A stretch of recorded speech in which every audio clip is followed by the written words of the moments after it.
Okay, so like, have you ever been scrolling through social media Oh. and seen like all those perfect lives? Everyone's just like happy and successful, and Right. kind of makes you feel like, ugh, all those little everyday struggles. Definitely. Makes them feel a lot like heavier. Like, the comparison game, it's a total trap. It is.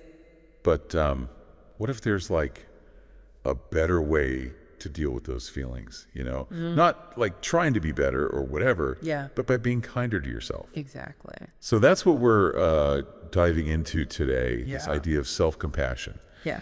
So we're going to be looking at autocompasão para de se torturar e deixa a insegurança para trás Great book. by Kristin Neff. Love Kristin Neff. And yeah, we're going to unpack some key insights on like how to actually practice self-compassion Absolutely. and why it matters, especially like when life throws you those curveballs. So important. So, I guess like for those of us hearing this term like for the first time, Yeah. how would you define self-compassion? Okay, so Is it just like another way of saying being easy on yourself? it is a bit more nuanced than that. So think about it this way. Like, how would you treat a close friend who's like going through something really hard, Yeah. You wouldn't like yell at them. No. You wouldn't berate them for their struggles, right? No, of course not. So self-compassion is kind of like that, extending that same kindness and understanding Okay. to ourselves. So instead of like beating myself up for, making a mistake or something, I try to talk to myself. Yes. Like the way it would like comfort a friend. Exactly. And Neff, she breaks it down into 3 core components, okay? So first, there's self-kindness. Right. So instead of that harsh inner critic we all have, you cultivate a gentler, Yeah. more supportive inner voice. Yeah, that makes a lot of sense. What are the other 2 components? Okay, so the second is common humanity. So that's the recognition that we all struggle, we all make mistakes. Suffering is like part of the shared human experience, right? Yeah. And so when you're feeling down, just remembering you're not alone in that can be incredibly powerful. So it's not about like pretending that everything's perfect. Right. But about like recognizing that imperfection Yeah. is like actually just part of being human. Yes. And that brings us to the third component. Yeah. Okay. Mindfulness. Okay. So it's about observing our thoughts and feelings without judgment, just being present with our experience, even when it's painful. So instead of trying to like suppress those negative feelings or Yes. whatever, I'm allowing myself to like feel them, Yes, but with the sense of like awareness, yeah. and acceptance. exactly. Mindfulness helps us create space between ourselves and our emotions so we don't get swept away by them. It's like you're the calm observer rather than getting caught in the storm. Okay. It can be helpful. Yeah, no, this is starting to paint like a clearer picture. Self-compassion isn't about like ignoring our problems or like indulging in them. Right. It's about like approaching them with a more balanced Yes. and understanding attitude. You got it.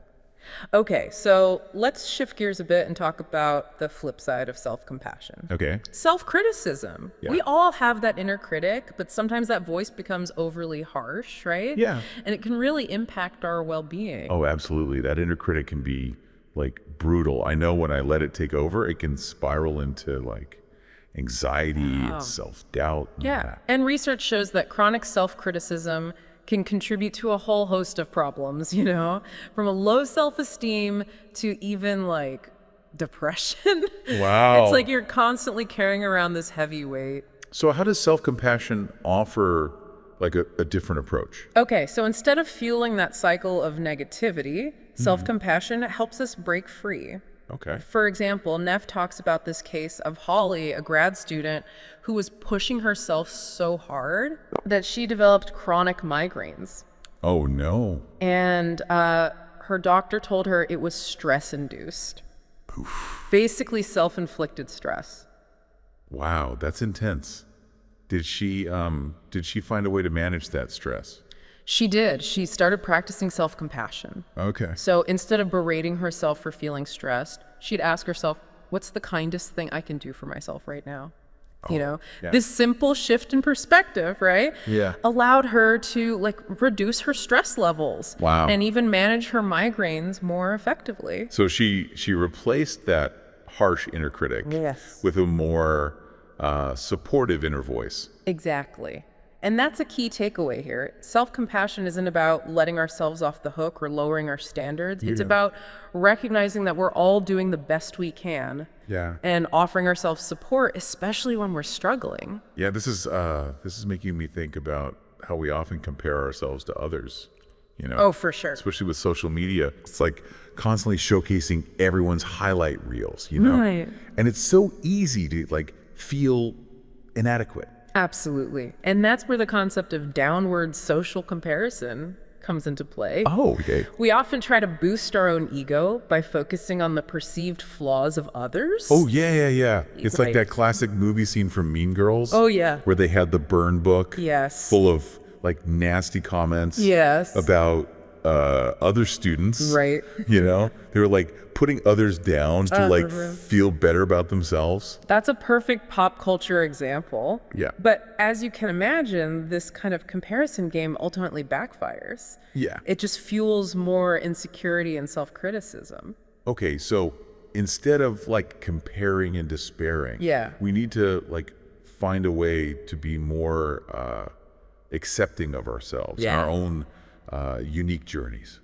That's the essence of self-compassion.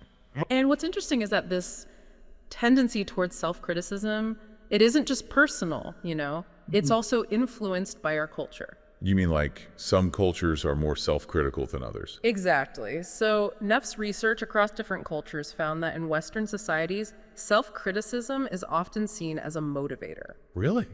We're taught to be tough on ourselves to achieve success. Huh.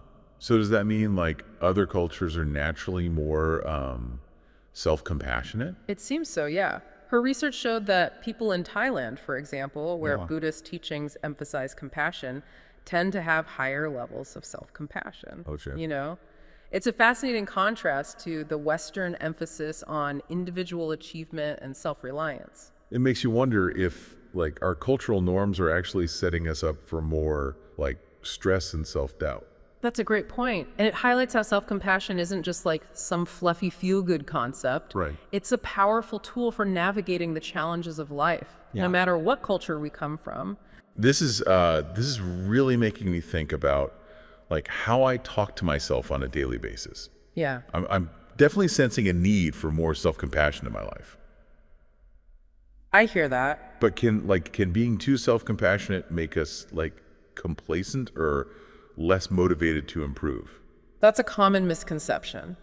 But research actually shows the opposite. Self-compassion actually boosts motivation and resilience because it frees up our mental and emotional energy. So instead of being a crutch, it's actually a source of strength. Precisely. It's like swapping out those heavy weights of self-criticism for a lighter, more supportive approach. And that lightness, right? Yeah. Allows us to move forward with greater ease and confidence. Remember Holly, the grad student with the migraines? Yeah. Self-compassion didn't make her any less ambitious or driven.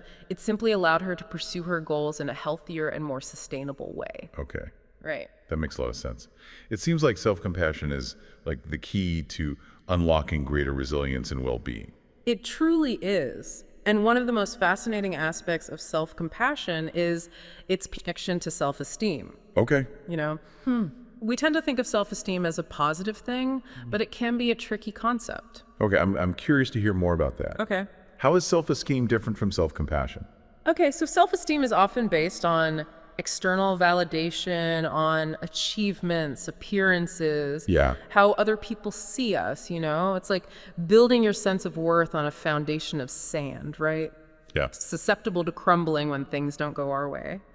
Self-compassion, on the other hand, offers a more stable and unconditional source of self-worth. Okay. It's not about evaluating ourselves as good or bad, but simply recognizing our shared humanity and offering ourselves kindness, especially when we're struggling. So self-compassion is more about accepting ourselves as we are, Yes. flaws and all, Yes. rather than constantly trying to prove our worth. Exactly. And this distinction is particularly relevant in today's world, where social media often fuels that need for external validation. Yeah, no, this is This is so insightful. It seems like self-compassion is like the antidote to that constant pressure to like measure up and compare ourselves to others. You got it. It's about recognizing that we are inherently worthy of kindness and understanding. Okay. Regardless of our accomplishments or how others perceive us. Wow, this is really resonating with me. Good.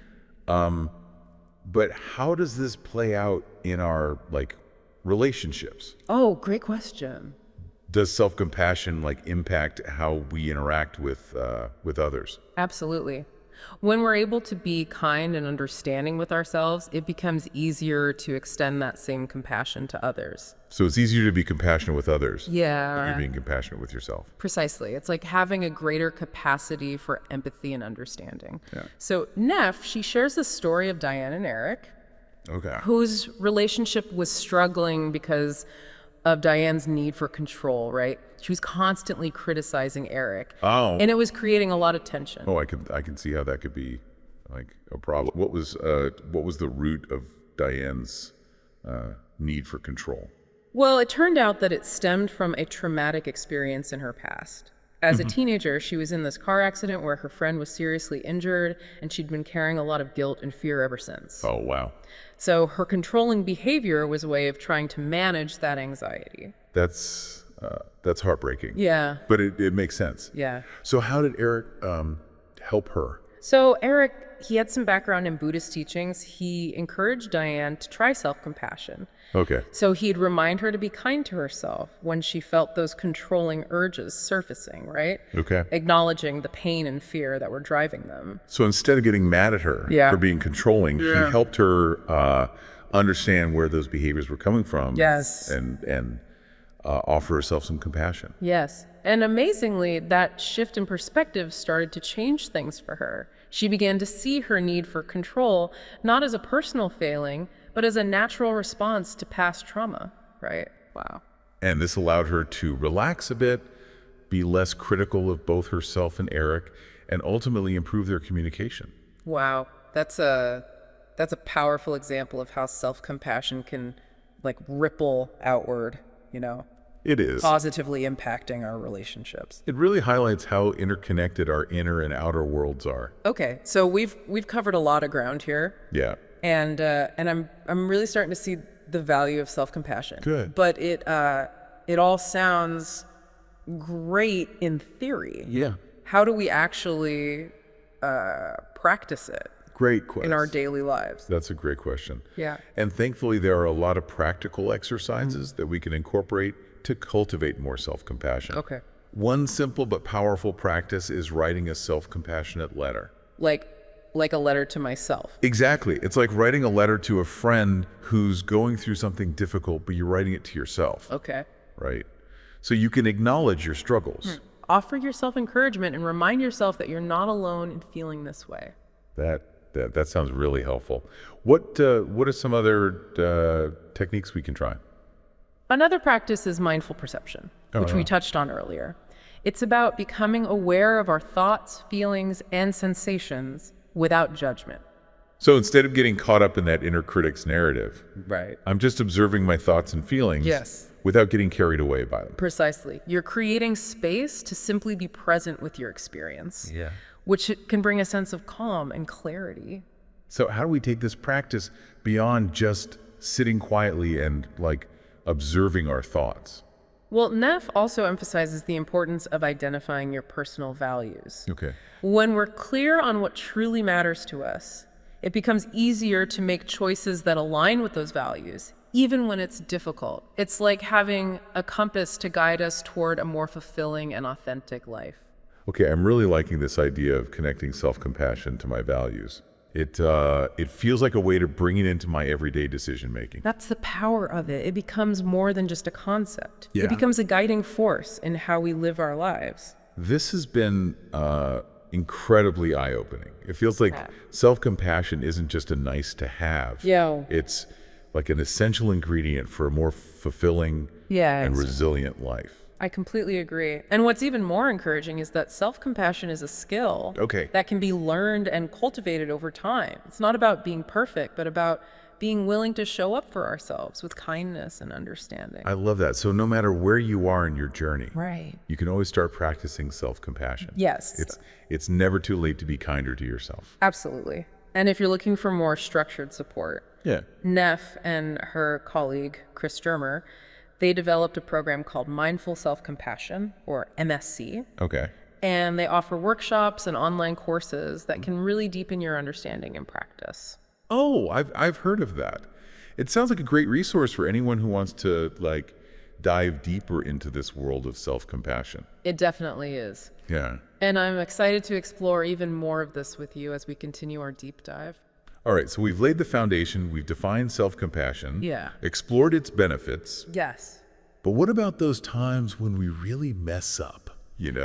Those moments when forgiveness feels impossible.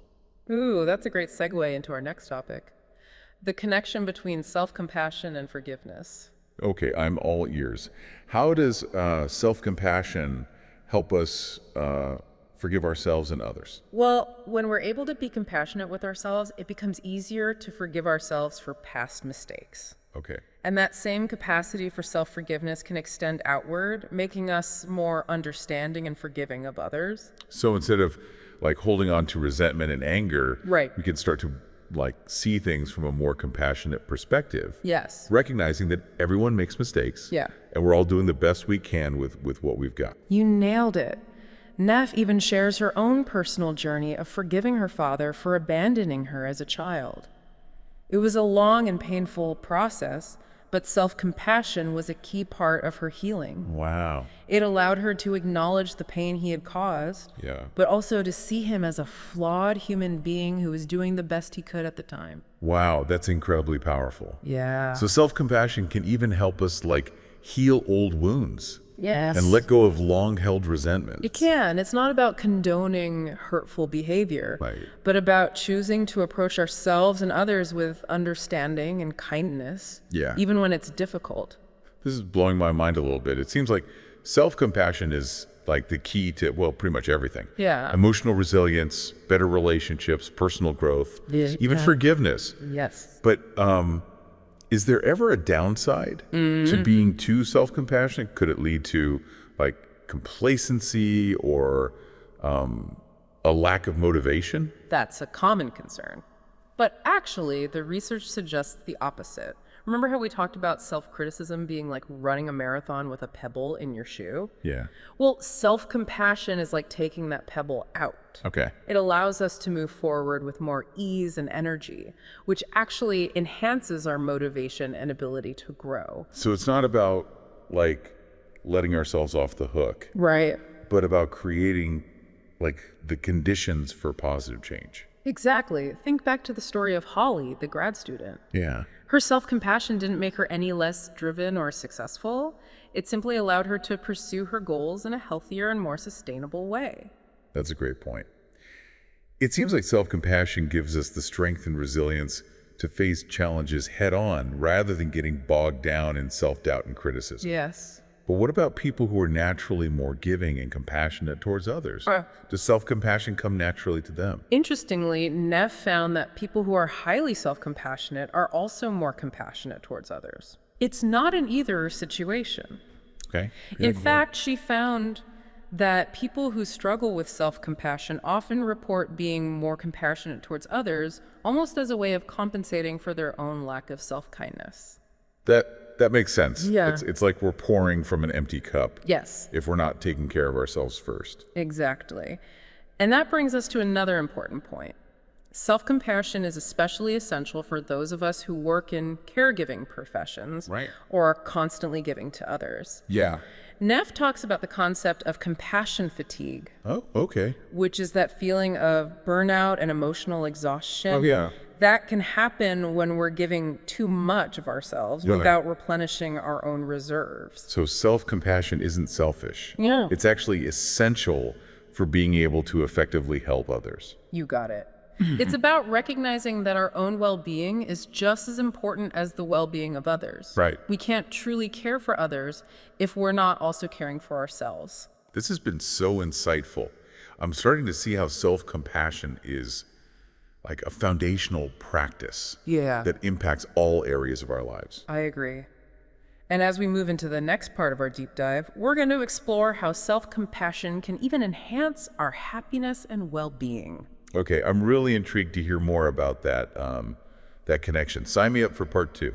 All right, so we've been talking about how self-compassion can help you navigate challenges and build stronger relationships, but what about its impact on your overall happiness? Oh, okay. You might be surprised to learn that research suggests a strong link between self-compassion and well-being. Wait, really? Yeah. Being kind to myself actually makes me happier. It does. Huh. Yeah. I have to admit, that sounds a bit counterintuitive. Yeah. I was like, happiness came from, Yeah. achieving goals, Right. external validation, that sort of thing. It's a common belief, especially in our achievement-oriented culture. But think about it. When you're constantly criticizing yourself, you create a lot of internal stress and negativity. Oh, yeah. It's like carrying a heavy weight around all the time. But self-compassion, on the other hand, creates a more peaceful and supportive internal environment. Okay. It's like choosing to be your own best friend instead of your own worst enemy. That makes so much sense. Yeah. It's like I've been focusing so much on like what's wrong with me that I haven't stopped to appreciate what's good. That's a really insightful observation. Really? And Neff highlights the importance of savoring positive experiences. Oh, okay. As a way to boost happiness. Savoring. Yeah. What does that mean exactly? So it's about intentionally paying attention to and appreciating the good things in your life, both big and small. Okay. It's like pausing to really enjoy that delicious cup of coffee, a beautiful sunset, or a heartfelt conversation with a loved one. Okay. Instead of rushing through life on autopilot, you're taking the time to truly appreciate those moments of joy and contentment. Okay, so it's about consciously choosing to like shift my focus to the positive rather than dwelling on the negative. Exactly. I can definitely see how that could make a difference in my overall mood. It can. Yeah. It's a way of training your mind to notice and appreciate the good things in your life. Yeah. Which can have a profound impact on your happiness. And here's another interesting point. Okay. Neff's research found that self-compassionate people tend to be more motivated and resilient, not less. Really? I would have thought being too easy on yourself would make you, like, lazy or complacent. The common misconception, but think about it this way. When you're constantly beating yourself up for mistakes, it drains your energy and motivation. Oh, yeah. But self-compassion, on the other hand, gives you the strength and resilience to bounce back from setbacks. Okay. It's like offering yourself a supportive hand instead of a punishing fist. So it's more about like empowering yourself to grow and learn rather than getting stuck in a cycle of self-criticism. Exactly. And remember how we talked about the difference between self-compassion and self-esteem? Yeah. Well, that distinction is also relevant here. Okay. People who derive their self-worth from external sources, like achievements or appearances, are more likely to experience anxiety and depression when things don't go their way. Oh. Their happiness is conditional. Because their sense of self is based on external validation. Yes. So it's always fluctuating. Precisely. Self-compassion, on the other hand, provides a more stable and unconditional sense of self-worth. It's about accepting yourself as you are, flaws and all, rather than constantly trying to prove your worth to others. This is making me realize how much my happiness is tied to like external factors that are often outside of my control. Yeah. Like I'm on a constant roller coaster of emotions. And that's where self-compassion comes in. Oh. It's like stepping off that roller coaster and onto solid ground. It allows you to find a sense of peace and contentment within yourself, regardless of what's happening around you. This is so eye-opening. It's like self-compassion is the key to like unlocking a whole new level of happiness and well-being. Yeah. But what about those times when I'm struggling to like forgive myself for past mistakes? Does self-compassion play a role there too? Absolutely. Self-compassion is a crucial ingredient in forgiveness. Okay. Think about it.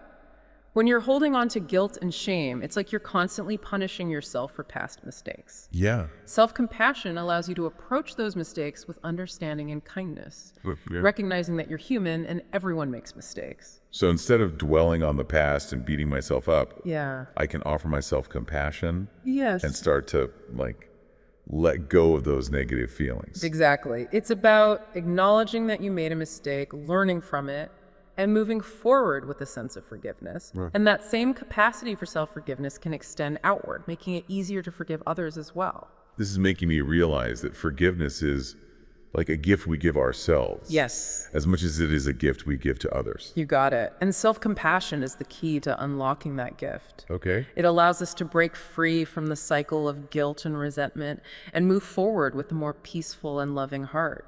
This is so powerful. I'm starting to see how self-compassion can transform not only my relationship with myself, but also my relationships with others. And that ripple effect is one of the most beautiful aspects of self-compassion. Wow. It's like a positive energy that spreads outward, yeah, creating more kindness and understanding in the world. I love that. It's like self-compassion is contagious. It is. But what about those of us who are naturally more giving and compassionate towards others? Yeah. Does self-compassion come naturally to us? Interestingly, Neff's research found that people who are highly self-compassionate are also more compassionate towards others. Really? It's not an either situation. Yeah. In fact, she found that people who struggle with self-compassion often report being more compassionate towards others, almost as a way of compensating for their own lack of self-kindness. That makes sense. Yeah. It's like we're pouring from an empty cup. Yes. If we're not taking care of ourselves first. Exactly. And that brings us to another important point. Self-compassion is especially important for those of us who work in caregiving professions, Yeah.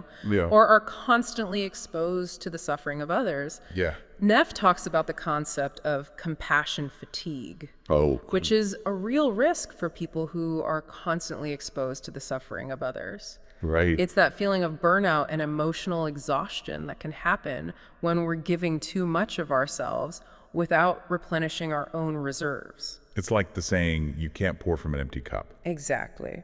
And self-compassion is a way of refilling that cup.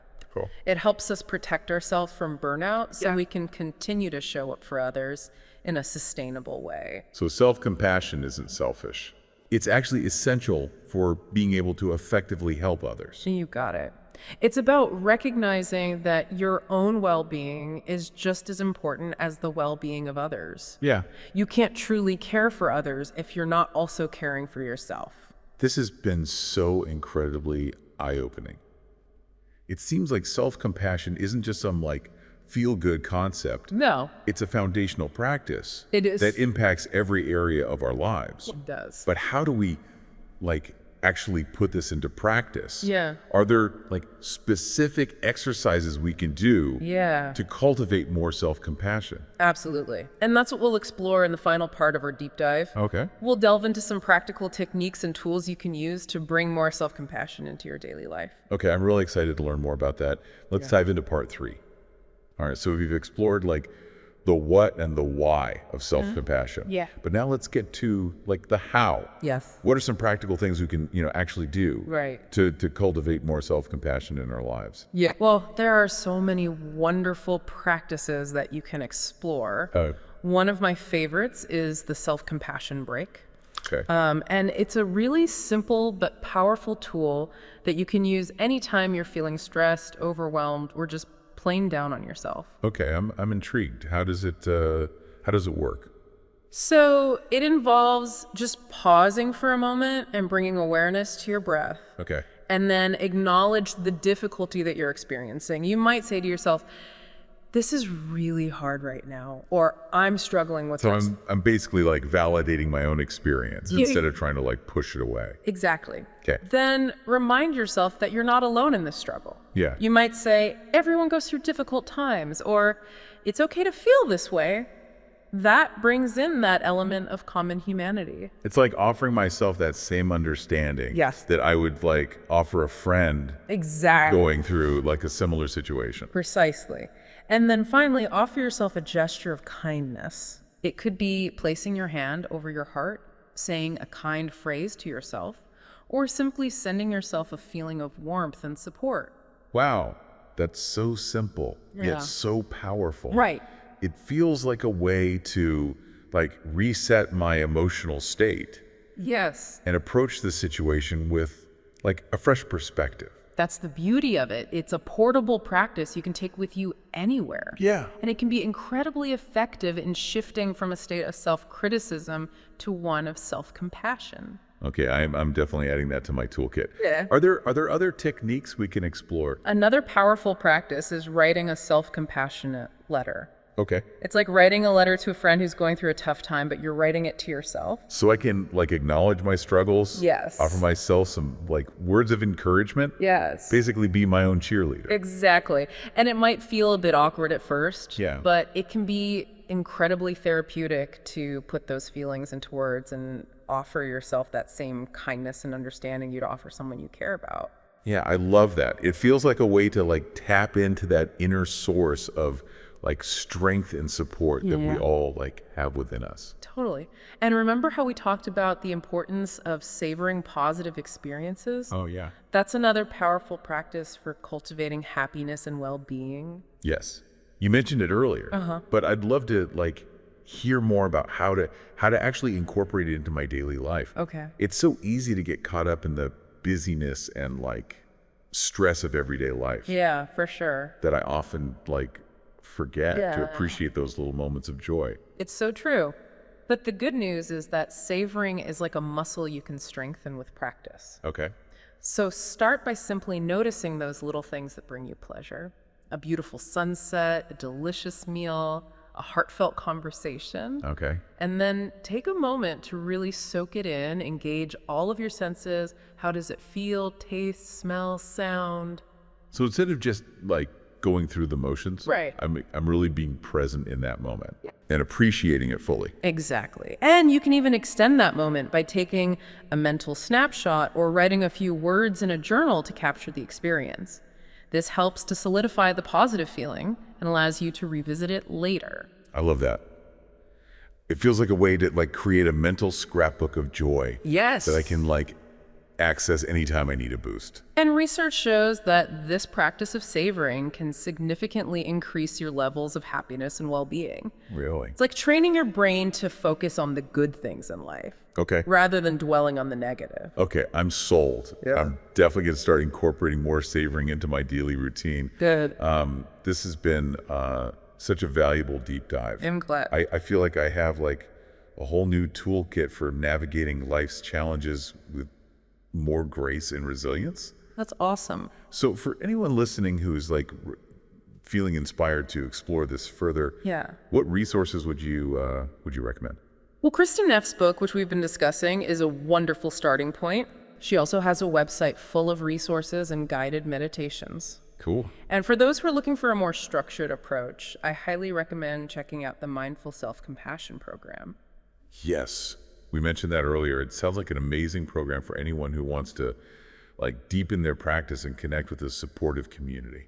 It is. And remember, you are worthy of self-compassion no matter what. Thank you so much for sharing your wisdom and insights with us today. This has been such a transformative conversation. It's been my pleasure. And to all our listeners, I encourage you to embrace the power of self-compassion and see what unfolds in your life. Until next time, be kind to yourselves and remember, you are not alone.